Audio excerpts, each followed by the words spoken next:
Nobody prepares you for the grief that comes with self-growth. People love talking about healing, leveling up, reinventing yourself, but very few people talk about what you lose in the process. When you begin changing internally, your external life starts changing too.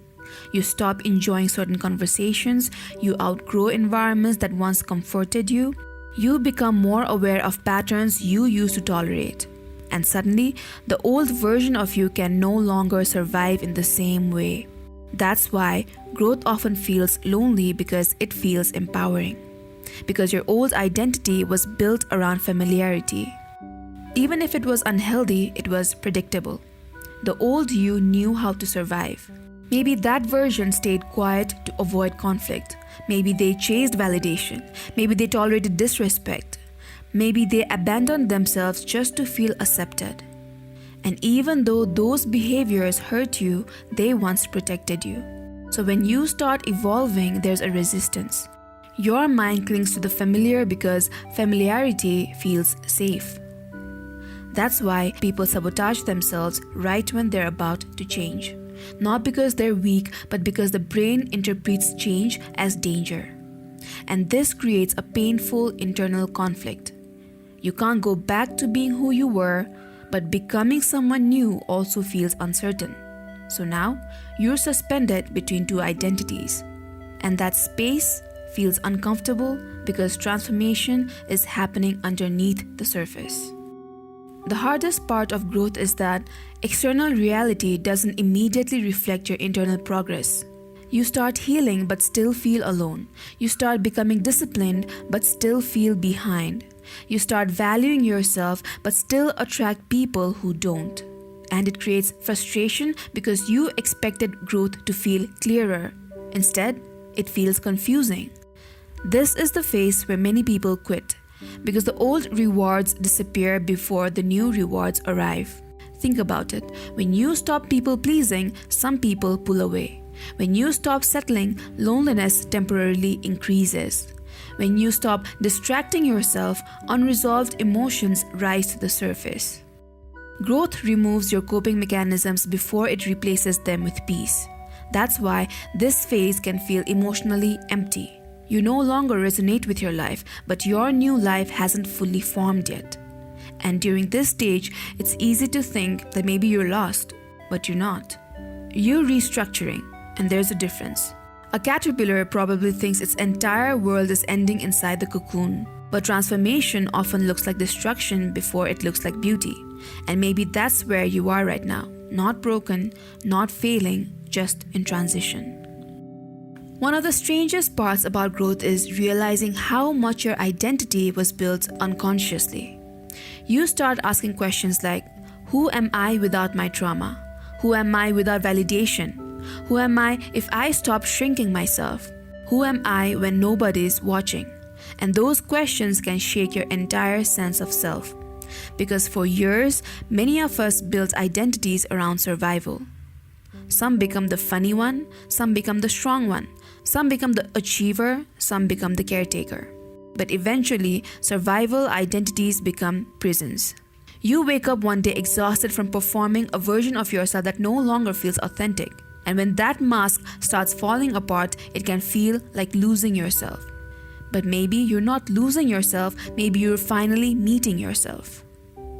Growth isn't adding a new personality on top of the old one. It's removing everything that was never truly you. The approval addiction, the fear-based decisions, the emotional suppression, the self-abandonment. And yes, the process can feel disorienting. Because when the false self dissolves, there's often a period of emptiness before clarity appears.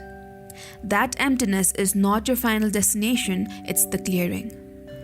A lot of people delay their growth because they think they need certainty before taking the next step.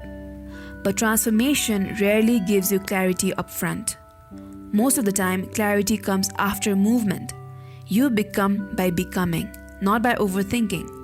And maybe right now, you're frustrated because you still have moments where you fall into old habits. You still procrastinate sometimes, you still overthink, you still feel insecure, you still miss people you've outgrown. But healing isn't linear. Growth is not becoming perfect, it's becoming conscious. The old version of you reacted automatically. The new version pauses and reflects, and that pause matters. Even if your progress feels slow, awareness itself is transformation. You are no longer asleep in your patterns, and that changes everything. There will be days when you feel powerful and days when you feel like you've made no progress at all. Both are part of the process. You don't expect yourself to emerge overnight as some fully healed, fully evolved person. Human beings are not finished products. You are not a project to complete.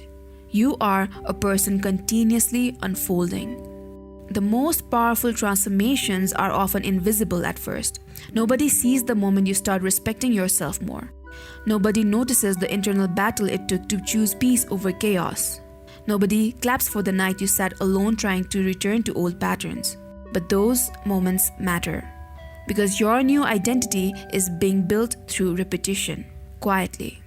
Every time you choose honesty over performance, every time you set a boundary, every time you walk away from what no longer aligns, you reinforce the new version of yourself. And eventually, one day, you'll look back and realize you don't react the same way anymore. You don't chase the same things anymore. You don't abandon yourself the same way anymore.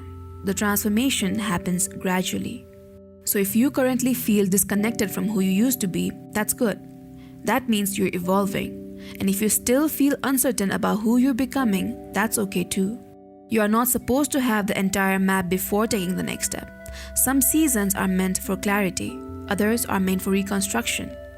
Right now, maybe your job is simply to stop trying to return to the old version of yourself just because becoming feels uncomfortable. Because the old self was familiar, but the familiarity is not the same thing as alignment.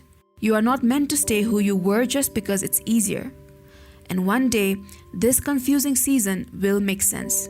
One day, the loneliness, the uncertainty, the identity shifts, all of it will become evidence that you had the courage to evolve.